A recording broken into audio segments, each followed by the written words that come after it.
it's time for an unboxing. Isn't that exciting? This thing came all the way from California, and it's, well, not as substantial packaging as I'd hope, but we're gonna see how it goes. If it makes it here, then it's enough packaging.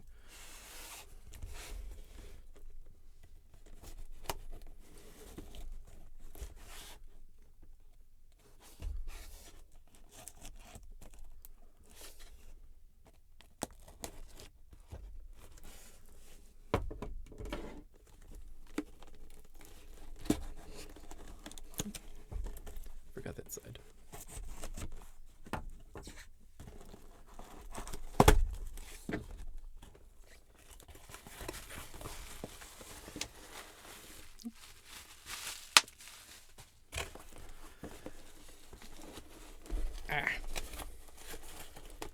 It's wedged in there sideways. Hang on. There we go.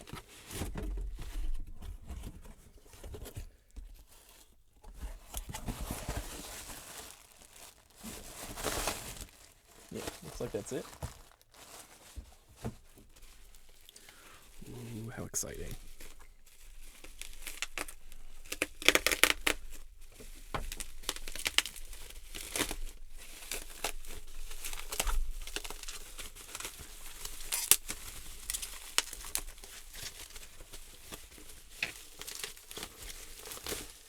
There we go. Look at that vintage box. All right, what's inside? Ooh, more bubble wrap. Was not expecting that. The foam didn't survive, but the registration card did. That's no longer their address, so don't anybody worry. Let's see.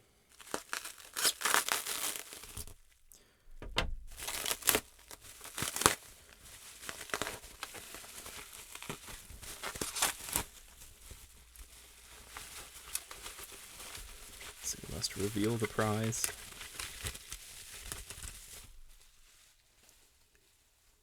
Look at that freaking thing. Look at that. Yeah, it seemed a decent enough price, and it's had the foam replaced. All the Electro-Voice stuff has the foam inside die, and it becomes this whole thing. So yeah, I happened to see it come up for sale, and I was like, yeah, I'll have that. Let's do the obligatory see if it works test.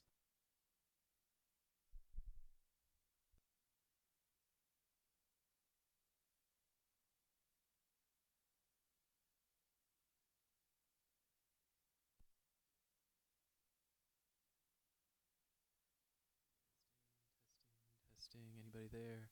Anybody there? There's something there. Hang on. How about now? Are we getting anything? Yep, we're getting something. We're getting a little bit of something.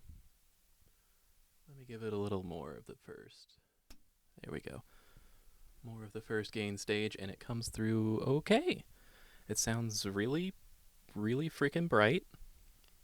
I mean, it doesn't sound bad. It's nice and clear, and it's not very poppy. I mean, a little bit. If I put it behind the pop filter, yeah, there we go. So, yeah. Let's see, how's the, yeah, very little noise from off axis, but it's definitely picking up from the front. Yeah, that's exciting.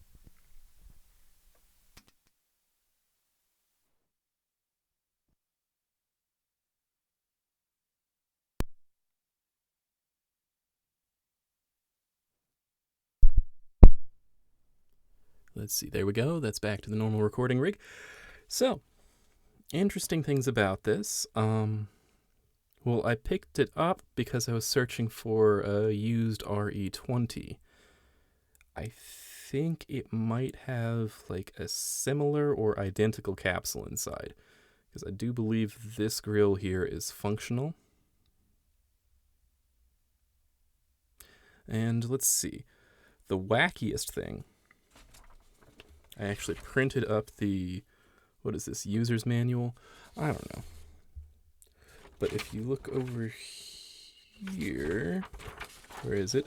Yes, it talks about how to change the impedance of the microphone, which, I was sitting there like, oh, I didn't notice they had a switch on it. If you look closely, it does not. It expects you to disassemble the microphone and rewire it to change the impedance.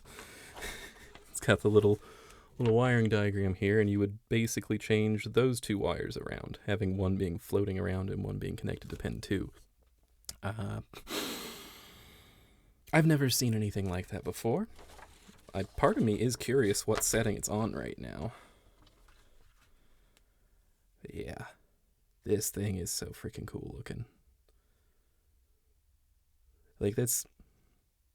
Electro-Voice and Shure are pretty similar companies, both making, like, American-made bulletproof microphones, at least American-made back in the day. Varying mileage on that now.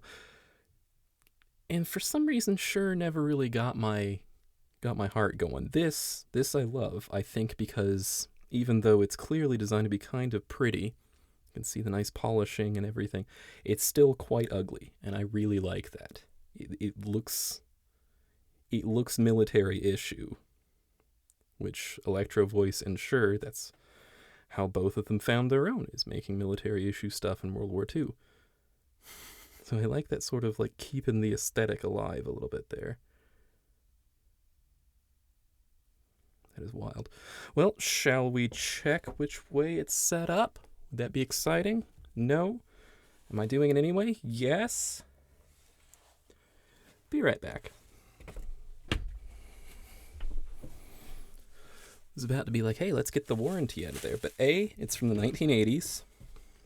And B, it says to open it in the manual. So, it better not void the warranty.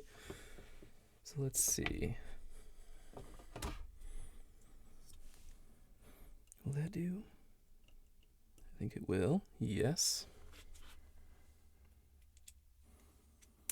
The screw is reverse threaded, so we loosen it to drive it further in. And it should be possible to remove the connector.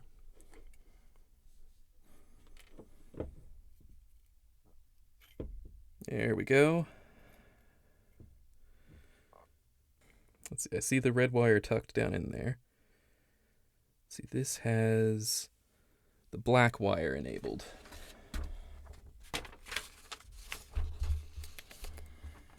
Where was it? Hold that, Banana Man.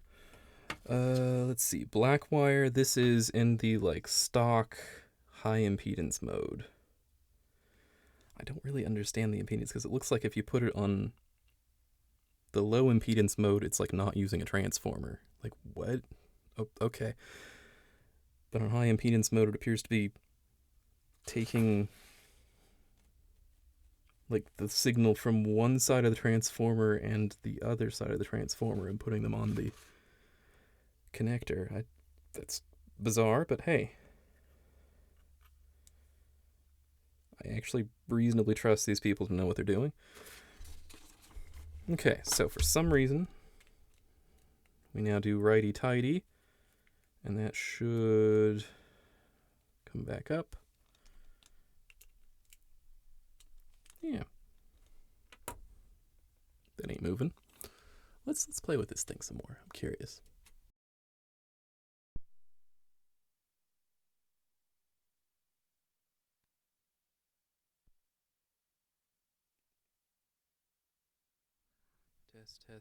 Test. Yep, there it goes. I do not have a microphone stand for it, but it's actually not too bad as far as handling noise goes. Yeah, the variable D does seem to be working. This has variable D, by the way. Theoretically, every microphone is designed to work at basically one distance. Can you hear any of that? You probably can't hear any of that. Theoretically, every microphone is designed to work at basically one distance. And Electro-Voice theoretically found a way to sort of give it contingency plans. Like behind the capsule, there's a series of ports on a tube that's supposed to like resonate reduce the proximity effect. You may or may not know, when you get too close to a microphone, it gets all boomy. And this is specifically designed to reduce that. You can hear that's getting much louder and poppier, but it's, I mean, not tons bassier. So I guess it works. I don't actually know how. You can probably tell from that description. Maybe I'll research it and talk about it in a later video. Because, yeah, I do intend to buy more nonsense from these people because they have entertained me. Woo! Electro-Voice for the win. So, yeah, that's pretty tight noise rejection there. Woo! Yeah, that's fine. So, anyway, this is the new thing I bought. This freaking vintage 1980s Electro-Voice microphone that is a model no one cares about, but uses, I think, a similar transducer to one that people do care about. So, that's nice.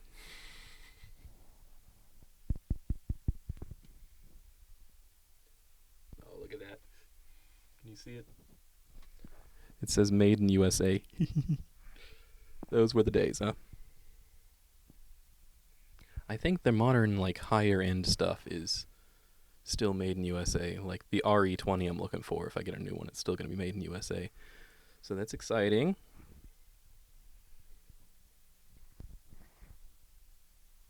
I have forgotten how I end these videos, so thanks for watching, if you are. I'm probably not back permanently, because my work is still stupidly understaffed, but I figured this was a good opportunity to get some content of some kind out, at least at some point this year.